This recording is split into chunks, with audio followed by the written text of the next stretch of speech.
नड्डा पर हमले के बाद ममता और बीजेपी में खिंची दीवार।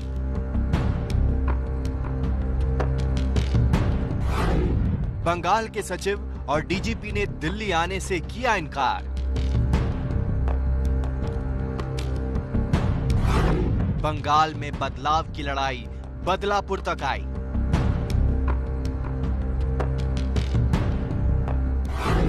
गुरुवार को बीजेपी अध्यक्ष जेपी नड्डा के काफिले पर हुए हमले के बाद बीजेपी ने ममता सरकार के खिलाफ ऐलान जंग छेड़ दी है। अब बात बदला लेने तक की हो रही है।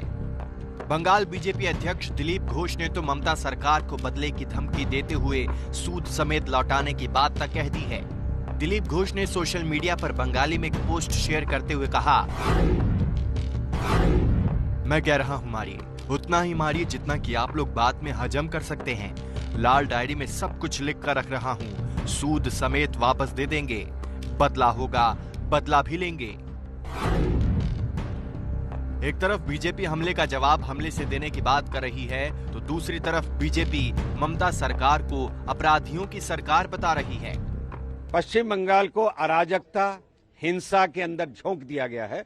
वो पश्चिम बंगाल जो कला और संस्कृति के लिए जाना जाता था, वो पश्चिम बंगाल जिसमें शांति रहा करती थी, पहले कम्युनिस्टों की गुंडागर्दी से और अब ममता बनर्जी की गुंडागर्दी से त्रसित है। प्रखर विरोध किया जाएगा और पश्चिम बंगाल के अंदर हमारा मजबूत कार्यकर्ता इनका डटकर मुकाबला करेगा। बंगाल में जिस तरह से अराजकता का शासन है और जिस तरह से अराजक तत्वों को शासन में सम्मिलित किया गया है, जिस तरह से जो है वो राजनीति का अपराधीकरण किया गया है और जिस तरह से अपराध को इंस्टीट्यूशनलाइज किया गया, ये निश्चित रूप से चिंतनीय है।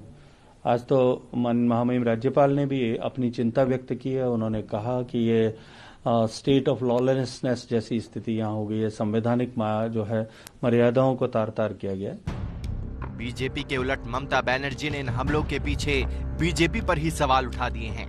ममता ने नड्डा पर हुए हमले को नौटंकी बताते हुए सवाल पूछा कि इसकी योजना कब बनाई। गुजरात ভালো থাকুক, यूपी ভালো থাকুক, বিহার ভালো থাকুক, তারা যদি ভালো থাকতে পারে তাদের উপরে রাজনীতির কোনো কিছু নেই। আর বাংলায় রোজ বোম নিয়ে বেরিয়ে পড়ছে, রোজ ও মানে অস্ত্র নিয়ে বেরিয়ে পড়ছে আর নিজেকে থাপ্পড় মারছে, মেরে বলছে মল্লকে তৃণমূল জবাব দাও। उधर नड्डा पर हुए हमले के बाद अमित शाह का गृह मंत्रालय भी फुल एक्शन में दिख रहा है। इधर हमले पर बंगाल के राज्यपाल जगदीप धनखड़ ने केंद्र को रिपोर्ट सौंपी, तो उसके कुछ घंटे बाद ही केंद्रीय गृह मंत्रालय ने बंगाल प्रशासन के लिए फरमान जारी कर दिया। जेपी नड्डा के काफिले पर हुए हमले के बाद ममता सरकार सवालों के घेरे में है। राज्यपाल की रिपोर्ट में नड्डा की सुरक्षा को लेकर पश्चिम बंगाल की पुलिस की लापरवाही का जिक्र किया गया है।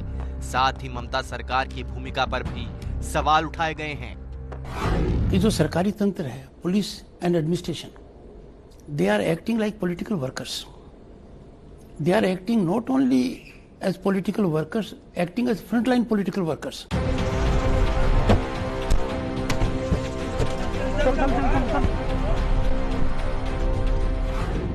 हमले को लेकर केंद्रीय गृह मंत्रालय ने बंगाल के सचिव अलापन बंदोपाध्याय और डीजीपी वीरेंद्र को तलब किया है।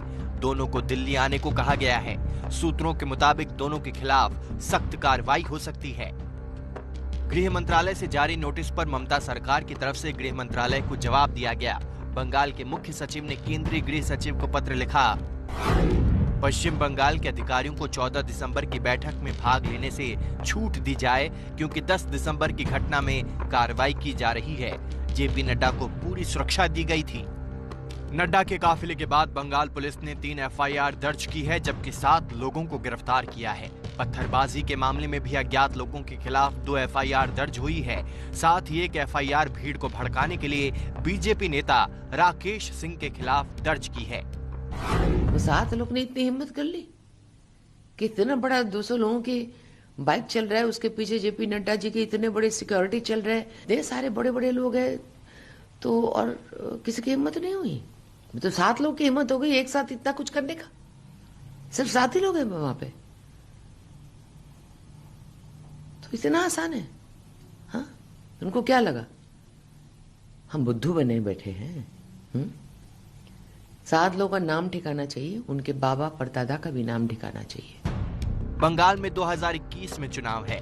जाहिर है मंजिल पाने के लिए बीजेपी हर अग्निपथ को पार करने के लिए तैयार है, तो ममता सरकार अपना किला बचाने के लिए बीजेपी के हर रास्ते पर किलेबंदी में जुटी है।